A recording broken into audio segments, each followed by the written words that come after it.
بسم اللہ الرحمن الرحیم۔ شب 28 رجب المرجب ہے، وہ موقع کہ جب نواس رسول نے اختیار فرمایا کہ وہ مدینۃ الرسول کو ترک کریں گے اور ہجرت کرتے ہوئے کربلا تشریف لے جائیں گے۔ یہ افتخار سب کانٹیننٹ کے مومنین کو حاصل ہے کہ وہ 28 رجب المرجب کی تاریخ کو غم کے طور پر مناتے ہیں اور اسے یاد رکھتے ہیں۔ ابھی میرے بعض عراقی ساتھیوں سے ملاقات اور گفتگو ہو رہی تھی، تو وہ بھی اسی خاطر یہاں آئے ہوئے تھے کہ فقط پاکستانیوں یا ہندوستانیوں کے امام بارگاہوں میں یہ کانسیپٹ ہے کہ امام حسین علیہ السلام نے جب مدینہ چھوڑا تو مجلس اعضاء کو برپا کیا جائے۔ آپ اس ہجرت کو حسین منی و انا من حسین کے زاویے سے دیکھیے گا۔ جو کچھ حسین ہے وہ نواس رسول ہونے کی حیثیت میں ہے۔ اگر حسین منی کو سمجھنا ہے تو پہلے شان رسالت کو سمجھیے۔ حضور مکرم کی آمد ہے 571 عیسوی، دو تاریخیں ہیں، بیفور کرائسٹ اور آفٹر کرائسٹ، جسے بی سی اور اے ڈی کے نام سے یاد کیا جاتا ہے۔ تو اس وقت ہم 2023 اے ڈی میں، اینو ڈومینی جو کہ لیٹن ورڈ ہے the year of the Lord۔ تو حضرت عیسیٰ علیہ السلام کی آمد کو انہوں نے اس طرح سے تعبیر کیا۔ میں جب اے ڈی کا استعمال کر رہا ہوں تو اس لیے کہ وہ رائج لفظ ہے، فقط اس خاطر۔ تو 571 اے ڈی میں حضور کی ولادت ہے۔ 611 اے ڈی میں حضور نے اعلان نبوت فرمایا ہے، اور جو 27 رجب المرجب کی تاریخ گزری ہے، پہلی وحی نازل ہوئی۔ 622 اے ڈی تک حضور مکرم مکہ میں رہیں، پھر ہجرت فرما لی، مدینہ آئے، اور 632 اے ڈی میں حضور کی وفات ہو گئی۔ اب حضور مکرم کو ایک سوال ہے فقط، جس کا جواب آپ سبھی جانتے ہیں۔ میں بات کو تمہید میں آگے بڑھانے کے لیے گفتگو بہت مختصر ہے انشاءاللہ۔ کیا حضور مکرم کو کوئی نیپولین، اکبر، بابر، جہانگیر فقط بادشاہ کی حد میں رکھ سکتا ہے؟ جواب بہت واضح کہ نہیں۔ کیا حضور مکرم کو کوئی سقراط، ارسطو، افلاطون، فارابی، ابو علی سینا کے مقام پہ رکھے گا؟ جواب واضح ہے کہ نہیں۔ تو حضور مکرم نہ کوئی بادشاہ کی حیثیت میں ہے جو دنیاوی بادشاہ ہوتا ہے، نہ کسی فلسفی کی حیثیت میں، اور نہ ہی کوئی ریفارمر کی حیثیت میں۔ ایک کوئی مسئلہ آ گیا، حالات نازک تھے، جنگ کا ماحول تھا، کسی نے آ کر اس میں ایک اصلاح کی اور سوسائٹی کو اپنے طور پر بچانے کی کوشش کی۔ تو حضور نہ کوئی دنیاوی بادشاہ ہیں، نہ کوئی فلسفی ہیں، نہ کوئی دنیا کے ریفارمر ہیں۔ اس لیے کہ جو ریفارمر ہوتا ہے تو اس نے اپنے زمانے میں ریفارمز کی، تو آج دوسری ریفارمز کی ضرورت ہے۔ اگر کوئی فلسفی ہوتا ہے تو فلسفے کی اپنی بنیادیں اس وقت تھی، آج فلسفہ آگے بڑھ گیا ہے، بنیادیں بدل گئی ہیں۔ حضور مکرم کو مسلمانوں نے اس طرح سے لیا، یا اپنے جملے کو یوں کہو کہ مسلمانوں کو اس طرح لینا چاہیے کہ حضور اٹھیں، بیٹھیں، بولیں، خاموش ہوں، آئیں جائیں، جنگ کریں، سلو کریں، ہنسیں، گریہ کریں، خوش ہوں، غضبناک ہوں، سب میں حجت خدا ہے۔ یہ بنیاد ہے حسین منی کی جو میں آپ کے سامنے پیش کر رہا ہوں یہاں پر۔ ایک مل کے صلوات بھیجے گا محمد و آل محمد پر، اللہم صلی علی۔ اور جن لوگوں نے حضور مکرم کو اس انداز سے لیا کہ وہ خلوت میں کوئی بات کہیں، جلوت میں کوئی بات کہیں، محفل میں ہو، تنہائی میں ہو، وہ جو کہتے ہیں وہ اللہ کی جانب سے حجت ہے، تو پھر انہوں نے پوچھا ایک دوسرے سے کہ بتاؤ تم نے کیا دیکھا مصطفیٰ سے؟ تو کسی نے کہا کہ میں نے وضو کرتے ہوئے دیکھا، کسی نے کہا میں نے مسواک کرتے ہوئے دیکھا، کسی نے کہا میں نے سوار ہوتے ہوئے دیکھا۔ تو ایک ایک چیز نوٹ ہوتی گئی، یہاں تک کہ اگر عقل انسانی میں کوئی شے نہ آ سکی تو محدثین نے کہا کہ لکھ لو اسے، جب عقل انسانی میں وسعت آ جائے گی تو پھر وہ سمجھیں گے کہ مصطفیٰ نے کام کیوں کیا تھا، لیکن نوٹ کر لو اسے۔ یہ ہے وما محمد الا رسول، محمد کچھ نہیں ہے سوائے رسول کے۔ یہ وہ حیثیت ہے حضور مکرم کی جو قرآن میں بیان کی گئی۔ یا ایھا النبی انا ارسلناک شاہدا ومبشرا ونذیرا وداعیا الی اللہ باذنہ وسراجا منیرا۔ یہ سورہ احزاب کے رسول کہ اے نبی ہم نے آپ کو بھیجا ہے جو خوشخبری سنانے والے ہیں، اللہ کے عذاب سے ڈرانے والے ہیں، داعیا الی اللہ باذنہ۔ اس ایک لفظ پہ روکنا چاہوں گا، داعیا الی اللہ، آپ اللہ کی طرف بلانے والے ہیں، لیکن اتنا کافی نہیں تھا۔ اللہ سبحانہ وتعالیٰ نے کہا باذنہ، آپ اللہ کی طرف بھی جب بلاتے ہیں تو اللہ کے اذن سے بلاتے ہیں۔ اللہ کی طرف بلانے والے بھی ہیں اسی کے اذن سے، یعنی حضور نے جہاں تبلیغ فرمانی تھی وہ بھی اللہ کے اذن سے، جہاں خاموش رہنا تھا وہ بھی اللہ کے اذن سے۔ وسراجا منیرا، اور آپ روشنی دیتا ہوا مسلسل چراغ ہیں، آپ کی روشنی جاری و ساری ہے۔ تو حضور داعی الی اللہ باذنہ۔ اچھا، یہ جو اذن ہے یہ لمیٹڈ نہیں ہے قرآن میں کہ کس حالت میں کس حالت میں نہیں ہے، بلکہ میں آپ سے ایک بات کہوں، حضور کے پانچویں وارث مولا امام محمد باقر علیہ الصلوۃ والسلام سے، اللہم صلی علی محمد وعلی محمد، کسی نے پوچھا کہ قرآن کی کون سی آیت ایسی ہے کہ جو آپ کو متحیر کر دیتی ہے؟ امام خود قرآن ناطق ہیں، تو امام علیہ السلام نے کہا تم کیا سمجھتے ہو؟ تو اس نے کہا غالباً یہ آیت کہ قل یا عبادی الذین اسرفوا علی انفسہم لا تقنطوا من رحمت اللہ، کہ وہ بندوں جنہوں نے اپنے نفسوں پر زیادتی کر لی اور گناہ جن سے ہو گیا ہے تو اللہ کی رحمت سے ہرگز مایوس نہ ہونا، ان اللہ یغفر الذنوب جميعا، اللہ یقیناً تمہارے تمام گناہوں کو معاف کرے گا۔ یہ آیت وہ ہے کہ جو مبہوت کر دیتی ہے انسان کو کہ اللہ سبحانہ وتعالیٰ نے کتنی بڑی خوشخبری دی ہے انسان کو. اور اس آیت پر میں ایک حوالے سے گفتگو کر بھی چکا ہوں. البتہ یہ کہ باتیں کچھ دہرائی بھی جانی چاہیے، لیکن آج وقت نہیں ہے، کیونکہ اس آیت میں اتنی زیادہ رحمت اللہ سبحانہ وتعالیٰ نے اس کا اظہار فرمایا ہے کہ گناہ گار بھی ہے نا، اسے اپنا کہہ کے مخاطب کیا. قل یا عبادی، اے میرے بندے، یعنی تم گناہ کرتے ہوئے نکلے ہو میری بندگی سے باہر، لیکن در حقیقت پھر بھی ہو میرے بندے. قل یا عبادی الذین اسرفوا علی انفسہم لا تقنطوا من رحمت اللہ، تم اللہ کی رحمت سے ہرگز مایوس نہ ہونا. ان اللہ یغفر الذنوب، اللہ تمہارے گناہوں کو معاف کرے گا. پروردگار اگر ذہن میں سوال آئے کہ کتنے گناہ معاف کرے گا، 10 20 25 50 100 1000 جمیعہ، آگے فرمایا جمیعہ، اگر سچے دل سے توبہ کی جمیعہ. پھر آگے فرمایا وہی معاف کرنے والا اور مہربان ہے. تو بار بار اللہ نے ہر لفظ پر اپنی رحمت دکھائی اس آیت میں. تو اس نے کہا کہ مبہوت کر دینے والی شاید یہ آیت ہے. امام علیہ السلام نے کہا کہ ہاں، قرآن کی تو ہر آیت ہی محیر العقول ہے، لیکن وہ آیت جو ہم اہل بیت کو مبہوت کر دیتی ہے، یعنی کیا؟ یعنی کہ جس کی گہرائی اتنی زیادہ ہے کہ اہل بیت علیہم السلام گویا ایک اگر لفظ کہہ سکو تو تعجب کا اظہار ہے. تعجب اس بات پہ نہیں کہ یہ ہے یا نہیں ہے، تعجب اس بات پر کہ اللہ سبحانہ وتعالیٰ نے اپنے حبیب کو کیا اختیار عطا فرمایا ہے. کہ وہ آیت جو ہم اہل بیت کو متحیر کرتی ہے وہ سورہ حشر کی آیت ہے کہ وما آتاکم الرسول فخذوہ وما نہاکم عنہ فانتہوا، جو رسول دے اسے لے لو، جس سے روکے اس سے رک جاؤ. یہ ہے اختیار محمد صلی اللہ علیہ وآلہ وسلم. یا علی کیا کہنا. سورہ ضحیٰ کی اس آیت کے لیے امام محمد باقر اسلام نے فرمایا تھا، جو اب آیت پڑھنے لگا ہوں، وَلَسَوْفَ يُعْطِيكَ رَبُّكَ فَتَرْضَىٰ، کہ سب سے زیادہ امید دلانے والی آیت یہ ہے کہ اے حبیب ہم آپ کو اتنا عطا کریں گے کہ آپ راضی ہو جائیں گے. آپ نے آج روزہ رکھا انشاءاللہ 27 رجب المرجب، اس لیے کہ اللہ راضی ہو. اللہ چاہتا ہے کہ مجھ سے میرا حبیب راضی ہو. ہماری ہر عبادت ہے قربتاً اللہ، اللہ راضی ہو. اور اللہ سبحانہ وتعالیٰ نے کہا ہم قبلہ آپ کو وہ عطا کریں گے کہ آپ راضی ہو. ہم آپ کو قیامت میں بھی اتنا عطا کریں گے کہ آپ راضی ہو. عجب یہ حبیب اور محبوب کا تعلق ہے. امام نے کہا وما آتاکم الرسول فخذوہ، ما آتاکم الرسول فخذوہ وما نہاکم عنہ فانتہوا. اس پر کہیں بے اذنہ یا کوئی اور لفظ بھی نہیں، یعنی بالکل مطلق آیت ہے. جو دے رسول لو، جس سے روکے روکو. اب جب یہ اتھارٹی اور مقام عطا کیا اللہ سبحانہ وتعالیٰ نے اپنے حبیب کو، تو حضور مکرم کے بعد 2 طرح کے سلسلے چلے. میں آ رہا ہوں امام حسین السلام کی ہجرت تک، بس اسی گفتگو کے ساتھ میں آ جاؤں گا اور آج کا پیغام پہنچ جائے گا انشاءاللہ. یہ جو 2 سلسلے چلے ان میں سے ایک تھا ملوکیت کا سلسلہ، جنہوں نے، وقت نہیں کہ میں تفصیل میں جاؤں اس لیے اس لفظ کو اس وقت برداشت کر لیجیے گا حضور کی شان کے اعتبار سے، چونکہ انہوں نے جو کیا میں اس کو بتلا رہا ہوں کہ بنی امیہ اور بنی عباس نے حضور کے نام کو یوز کرنا چاہا، اس لیے ان کی مجبوری تھی اس نام کو یوز کرنا کہ اس نام کے بغیر ملوکیت ملتی نہیں تھی. انہیں نام محمد سے دلچسپی نہیں تھی صلی اللہ علیہ وآلہ وسلم، اس لیے کہ انہوں نے محمد رسول اللہ پڑھا اس لیے کہ ظاہر میں یہ کلمہ رہے تاکہ ہماری کرسی محفوظ رہے. بلکہ آپ کو یزید کے باپ کا یہ جملہ علامہ امینی نے بھی کتاب الغدیر میں لکھا ہے کہ جب امام حسن علیہ السلام کی بھی شہادت ہو چکی تھی اور سادات کرام انتہائی سخت ترین حالات میں تھے، تو اس وقت کسی نے حاکم شام سے کہا کہ تو اپنی حکومت استوار کرنا چاہتا تھا، وہ ہو گئی ہے. حسن بھی شہید ہو چکے ہیں، علی اس سے پہلے شہید ہو چکے ہیں، تو اب کیا ضرورت ہے سادات کرام پر اتنا ظلم کرنے کی؟ کیونکہ جو ڈکٹیٹر ہوتا ہے وہ یہ دیکھتا ہے کہ میری گورنمنٹ کو خطرہ کس سے، اور جب خطرہ ختم ہو گیا تو وہ چاہتا ہے کہ اسموتھ گورنمنٹ ہو. تو اگر اسے آپ ایک ڈکٹیٹر کی حیثیت میں دیکھیں تو بس اب اسے اپنی حکومت کو سٹیبل کرنا چاہیے، کیا ضرورت ہے سب سے دشمنی مول لینے کی. تو اس وقت اذان بلند ہوئی، کیونکہ اذان میں نے کہا نا مجبور تھے، رسمی طور پر اذان تو ہونی ہے. تو جیسے اشہد ان محمد رسول اللہ آیا تو اس نے کہا کہ یہ اذان میں شخص کا نام دیکھ رہے ہو، نعوذ باللہ من ذالک، جو اس کا طریقہ تھا. اس نے کہا ایک ابن ابی قحافہ آیا، یہ اشارہ ہے حضور کے بعد پہلی خلافت کی طرف، وہ آ کر چلا گیا، آج اس کا نام لینے والا کوئی نہیں ہے. یہ خود اس کے جملے یہ بتلا رہے ہیں کہ آج جتنا امپورٹنس جن لوگوں کو دی گئی اتنا اس زمانے میں بھی نہیں تھی. آ کے چلے گئے، بات ختم ہو گئی. انہیں بھی فقط ایک حاکم ایک بادشاہ کی حیثیت میں دیکھا گیا تھا. یہ بات کے لوگوں کی کارستانی ہے کہ اتنا بڑا چورن بنایا گیا، جو جیسا اس کے لیے ویسے لفظ یوز کروں گا میں. کتاب البخاری کی بھی جو آج حیثیت ہے اس زمانے میں نہیں تھی جب کتابیں لکھی گئی تھی. اس پر میں کبھی ایک مجلس پڑھوں گا پوری آپ کے سامنے کہ کتاب المسلم آج جس طریقے سے اس کی ترتیب دی گئی، سیاہ ستہ میں کتاب البخاری سب سے اوپر کیوں ہے، سنن نسائی سب سے آخر میں کیوں ہے، جبکہ نسائی اسبد من بخاری، افقہ من بخاری. نسائی جو ہے وہ بخاری سے زیادہ مضبوط ہیں روایت کو جمع کرنے میں اور حافظے میں، اور افقہ بھی ہیں یعنی فقہ الحدیث میں، روایت کو سمجھنے میں.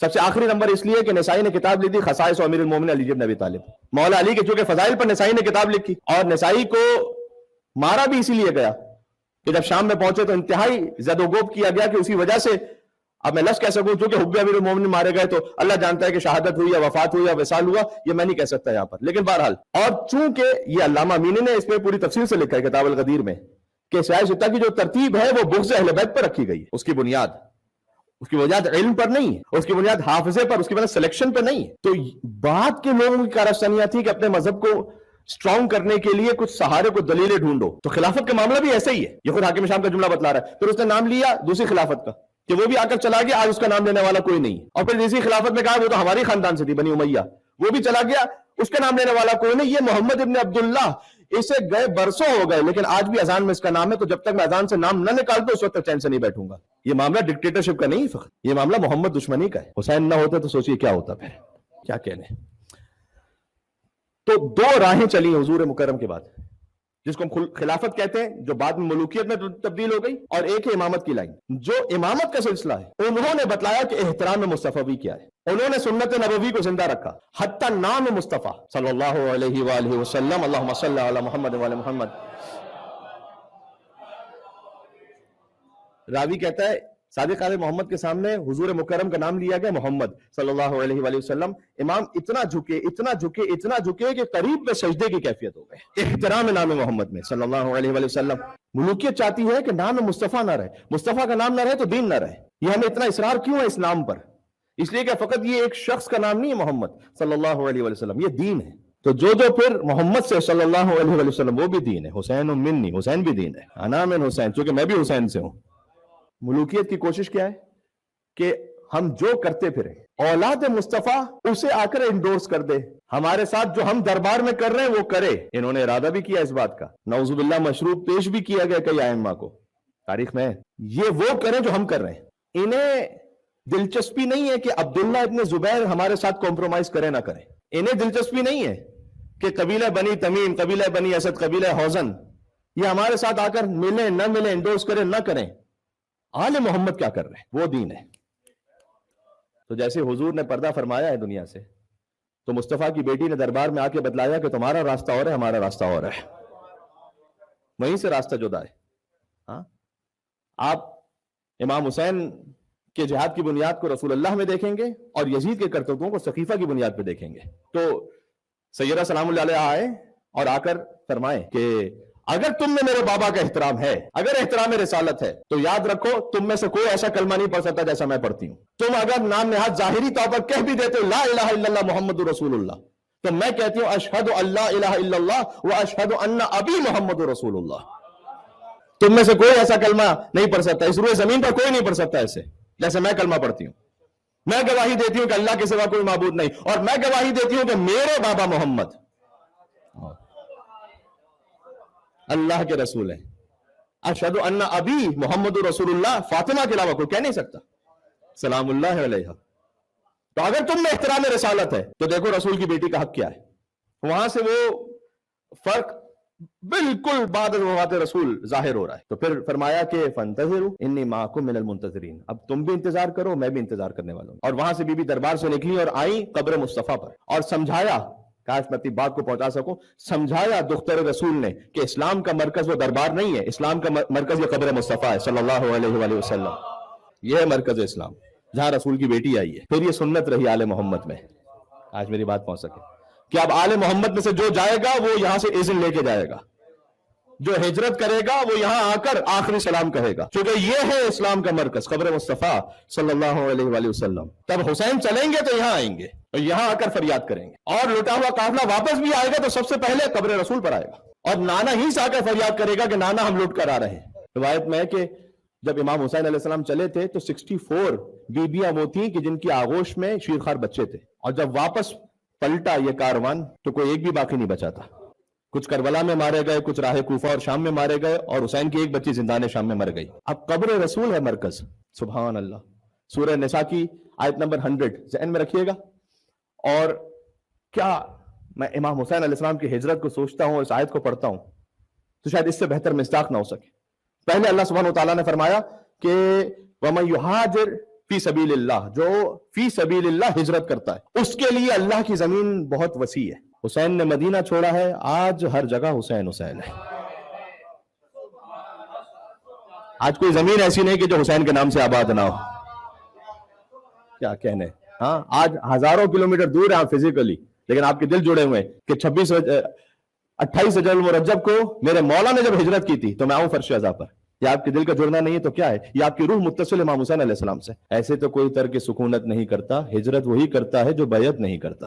تو امام حسین علیہ السلام جب ہجرت کر رہے ہیں تو کسی چیز کو چیلنج کیے جبھی تو ہجرت فرما رہے ہیں نا. تو آئے اب عبداللہ الحسین علیہ السلام روزہ رسول پر. 28 رجب کا واقعہ کہ حسین چلے ہیں. 27 رجب کی صبح کو ولید حاکم مدینہ اس نے ایک خط لکھا تھا امام کو، جبکہ وہ خود مدینہ ہی میں تھا، لیکن خط کے ذریعے سے اپنی بات پہنچائی تھی کہ آپ سے ایک ضروری امر درپیش ہے، آپ ملاقات کیجیے ہم سے. یہ واقعہ تقریباً 27 رجب کی عصر کا کہ امام علیہ السلام نے بحکم خدا اس بات کو مناسب سمجھا کہ امام تشریف لے جائیں. لیکن حسین اکیلے نہیں گئے. آج حسین تنہا نہیں ہے. جعفر کے نور نظر ساتھ ہیں، عبداللہ ابن جعفر طیار ہیں، محمد حنفیہ ہیں، آج عباس اور عباس کے 3 بھائی ہیں، علی اکبر ہیں، امام حسن کی اولاد ہے. امام وہاں تک پہنچے، فرمایا کہ تنہا میں جاؤں گا اندر، باقی تو سب باہر رہو.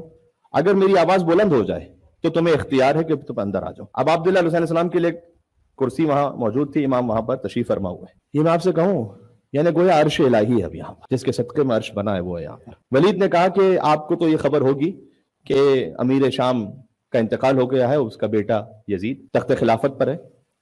اس کی جانب سے خط آیا تھا اور آپ کے لیے یہ حکم آیا ہے کہ آپ یہیں میرے پاس اس کے لیے بیعت کر لیں. یعنی کہنا چاہتا تھا کہ شام جانے کی ضرورت نہیں ہے، آپ میرے ہی پاس بیعت کر لیجئے، جو یزید کی بیعت کہلائے گی، نعوذ باللہ من ذالک. امام نے کہا کہ اے ولید، کیا یہ معاملات فقط ایک گفتگو پر ہو جاتے ہیں؟ تو میں اس کا جواب تجھے بعد میں دوں گا. یہ سب سے بڑی دلیل ہے کہ آل محمد نے کبھی بھی راہ مخاصمت اور راہ نزاع خود سے نہیں اپنائی. حسین ابن علی پلٹ کر یہ جواب دیں، اس سے بڑا تحمل والا جواب کیا ہوگا؟ اس سے بڑا صبر والا جواب کیا ہوگا؟ ہاں کیا کہنے. امام اٹھ کے تشریف لے جانے لگے کہ ایک آواز آئی امام کے کان میں، مروان کی، جو یزید کے بعد بنی امیہ کا خلیفہ بنا. کہا اے ولید، تو پورا خط انہیں پڑھ کر سنا. پورے خط کی تحریر یہ ہے کہ بیعت لو حسین سے، اگر بیعت نہ کریں تو سر بھیجو. تو آج حسین تیرے پاس ہے، آج ہی بیعت لے.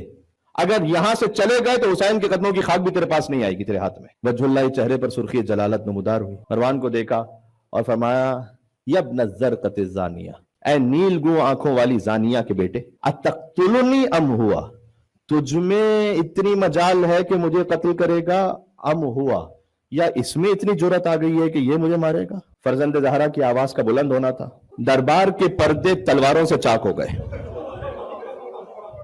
سب سے پہلے عباس اور پھر علی اکبر دربار میں داخل ہوئے کہ اس میں اتنی جرأت ہے کہ میرے مولا سے اس لہجے میں بات کرے.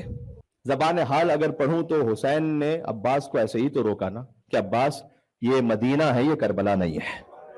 تاریخ جا کر دیکھیے گا امام حسین علیہ السلام کے ساتھ کون کون وہاں گیا تھا. میں نے ابھی نام لیا آپ کے سامنے، مسلم ابن عقیل، عبداللہ ابن جعفر طیار، محمد حنفیہ، عباس، ان کے بھائی علی اکبر.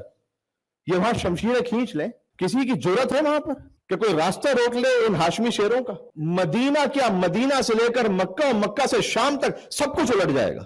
اگر یہ ایک ساتھ وہاں لڑ رہے ہیں، ایک ساتھ وہاں جہاد ہو رہا ہے، تو پھر نہ مسلم کبھی تنہا رہتے کوفہ میں، نہ عباس کے دل میں حسرت رہتی کہ اجازت جنگ نہ مل سکا کربلا میں. لیکن حسین کو یہ منظور نہیں. حسین اس طرح سے دنیا کو فتح کرنے نہیں نکلے. اس خاطر ہے کہ میں ہمیشہ آپ کو بار بار یاد دلاتا ہوں، کربلا معلیٰ کے جہاد کو کسی بھی دنیا کی پولیٹیکل تھیوری سے آپ جج نہ کیجیے گا. یہ ایک عہد الہی ہے جو حسین کو پورا کرنا ہے. بس اس تناظر میں سے دیکھیے گا، آپ انالیسس کرنے لگیں گے کہ ایسا تھا تو ویسا ہو گیا اور امام نے ویسا کیا. دنیا کی ہر پولیٹک، حتیٰ اسلامک پولیٹکس جو ہمیں پڑھائی جاتی ہے، وہ بھی یہاں اس معاملے میں کہیں پر کوئی تجزیے کی گنجائش ہی نہیں. اس لیے کہ آپ تجزیہ کرنے بیٹھیں گے تو پھر کیا ایسے حالات کبھی بعد میں نہیں ہوئے؟ حتیٰ میں آپ سے کہوں ائمہ علیہ السلام سے بعد میں کیا بیعت کا مطالبہ نہیں کیا گیا؟ اس میں ان کا وہ ریئیکشن نہیں ہے کہ جو اب عبداللہ حسین علیہ السلام کا. یہ ایک عہد الہی ہے کہ جو پورا ہونا ہے، امام حسین علیہ السلام نے پورا کرنا ہے. اس کی مصلحت اللہ جانتا ہے، اور وہ پورا اس طرح سے کرنا ہے کہ آدم علیہ السلام کے سامنے جب نام امام حسین ہو تو آدم گریا کریں. یعنی پہلے سے طے شدہ امر ہے یہ، جس کے لیے حالات اور اسباب فراہم ہونے ہیں دنیا میں، اور وہ ہوئے. بات واضح ہو رہی ہے میری؟ اس کو پھر کبھی اور انشاءاللہ تفصیل سے سناؤں گا آپ کی خدمت میں. اب عبداللہ حسین، ہاں، اس میں جب یہ حالات ہونے ہیں تو کوئی حسین کا ساتھ دے گا، حور علیہ السلام بن جائے گا، اور کوئی تا ابد شقی و بدبخت بنتے ہوئے لعین ابن اللعین ہو جائے گا. ہاں، یہ اب انسان کے اپنے اختیار پہ تھا کہ وہ کہاں جائے. بہرحال حسین علیہ السلام نے اس عہد کو پورا کرنا. امام حسین نے جانا ہے. رسول اللہ نے وعدہ لیا ہوا ہے. جو وعدہ طفلی ہے، یہ ہم کہتے ہیں کیا خالی شاعروں کی بات ہے کیا؟ یہ احادیث میں موجود ہے. امام حسین علیہ السلام کی ولادت پر رسول اللہ رو رہے ہیں، بی بی فاطمہ رو رہی ہیں. سب جانتے ہیں اہل بیت میں سے کہ یہ ہونا ہے. امام حسین علیہ السلام تشریف لائے 27 رجب کی عصر کو. بات ختم کر رہا ہوں میں. یہاں اپنے اندر جبر نہ لے کر آئیے گا اپنے دماغ میں کہ جبرن جب ایسا ہونا ہے تو پھر کیا ہوگا. یہ بات نہیں ہے. اللہ سبحانہ وتعالیٰ نے انسانیت کی ہدایت کے لیے یہ سمجھا ہے. اب اپنے اختیار سے کون حسین کے راستے پر آئے گا, کون یزید کے راستے پر آئے گا, یہ ذہن میں رکھیے گا. امام حسین عصر کے وقت آئے اور انا للہ و انا الیہ راجعون امام کی زبان پر تھا. اب جب حسین فرمائے انا للہ و انا الیہ راجعون تو حسین کے ان الفاظ کو تو یا تو زینب سن سکتی ہیں یا عباس سن سکتے ہیں. فرمایا کہ بھیا کون سا امر درپیش ہے. ابا عبداللہ الحسین علیہ السلام نے واقعے کا بیان فرمایا اور مولانا اظہر حسن زیدی صاحب سے منقول ہے یہ جملے کہ گویا شہزادی نے فرمایا کہ ہم جہاد کو تقسیم کر لیتے ہیں. اب مدینہ سے کربلا تک آپ کے حوالے, کربلا سے شام تک زینب کے حوالے. اب خیام کے اندر تیار کرنا سپاہی کو, بنی ہاشم کے بچوں کو بھیجنا وہ زینب کا کام, میدان سے لاشا لانا حسین کا کام, خیام میں فرش عزا بچھانا زینب کا کام. آپ کا سر کٹ جائے گا, زینب کی چادر چھن جائے گی. اب اصغر تیر کھائے گا تو آپ کی گود میں, سکینہ تماچے کھائے گی تو میری گود میں. یہ کربلا کا جہاد شروع ہو رہا ہے عزیز. 28 رجب مرجب ہے, حسین مدینہ چھوڑ رہے ہیں. ہائے ہائے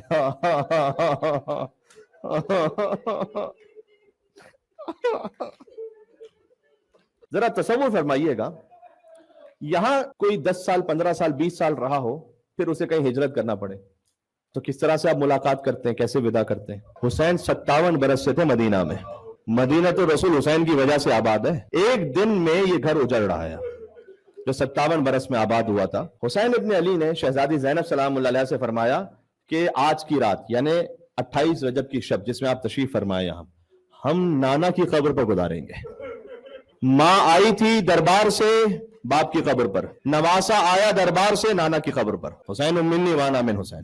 حسین ابن علی تشریف لے گئے, وہی نماز مغرب انجام دی, تعقیبات پڑھی. بعض کتابوں میں اور علماء کے بیان میں اس طرح سے کہ بنی ہاشم سے کچھ بچے, کبھی کوئی مرد آیا اور آ کر کہا کہ مولا کب تشریف لائیں گے. فرمایا کہ بس ہم فجر پڑھ کر آئیں گے. یعنی پوری رات شب 28 رجب حسین نے نانا کی قبر پہ گزاری. ایک وقت آیا کہ نانا کی قبر پر اپنے رخساروں کو رکھا اور فرمایا کہ الہی, اے پروردگار, قد علمت, تو جانتا ہے کہ اب وہ وقت آ گیا ہے کہ جس کا وعدہ ہوا ہے. اور فرمایا کہ پروردگار واختر لی, تو مجھے انتخاب فرما دے اس کام کے لیے کہ جس میں تیری خوشنودی ہے, تیرے رسول کی خوشنودی ہے. نانا آپ ہمیں اپنی قبر میں لے لیجئے. ہائے ہائے ہائے. حسین کو یقیناً مدینہ میں وہ سب یاد آیا ہوگا کہ نانا مدینہ کی گلیوں میں ہمیں اپنے شانوں پر اٹھا کر مدینہ کی گلیوں میں پھرا کرتے تھے. نانا کبھی آپ ہمیں اپنی زبان چسایا کرتے تھے. اے نانا کبھی آپ اسی مدینہ میں ہمارے لیے ناقہ بنا کرتے تھے. اب ودا ہونے کا وقت ہے, خدا حافظ نانا. بھیا کی قبر پر گئے, آخری سلام کیا اور ماں کی قبر پر آئے. لیکن جب ماں کی قبر پر آئے تو ایسے دوڑے کہ جیسے ایک چھوٹا بچہ ماں کی آغوش میں جاتا.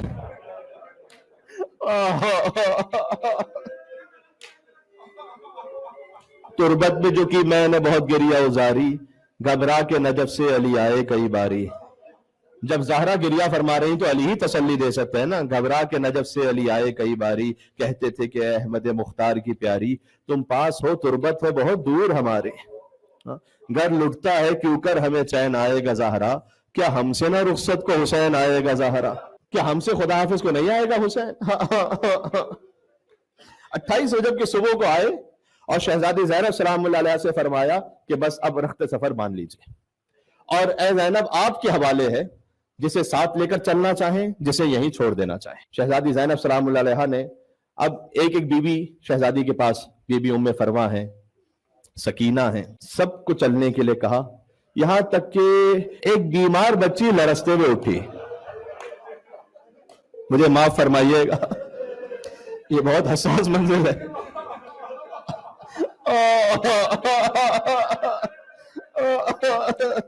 صلی اللہ علیہ یا ابا عبداللہ الحسین. حسین کے لیے بڑا سخت تھا, اپنی بیمار بیٹی کو چھوڑ ہوا.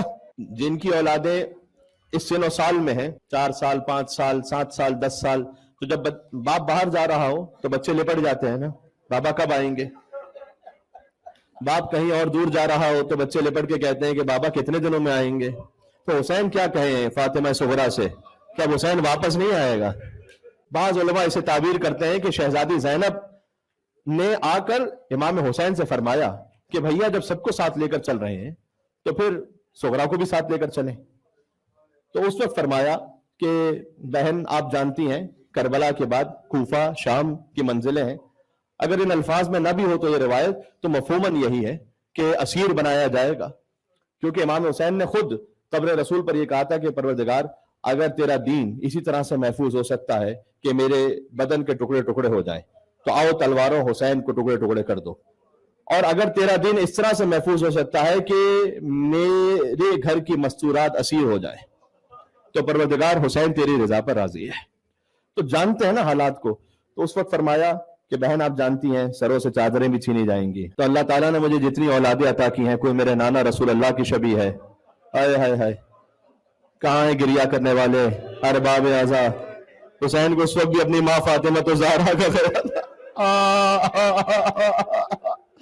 فرمایا کوئی میرے بابا علی مرتضیٰ کی شبیہ ہے, لیکن میری یہ بیٹی میری ماں فاطمہ زہرا کی شبیہ ہے.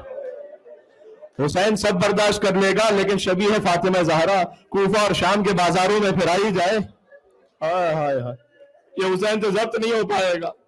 ایک ایک بی بی تشریف لائیں, کنیزوں نے سوار کروایا اور بیبیاں چلیں. اس کے بعد مصائب آپ جانتے ہیں, ایک آواز آئی کہ سب دور ہوں سب دور ہوں سب دور ہوں.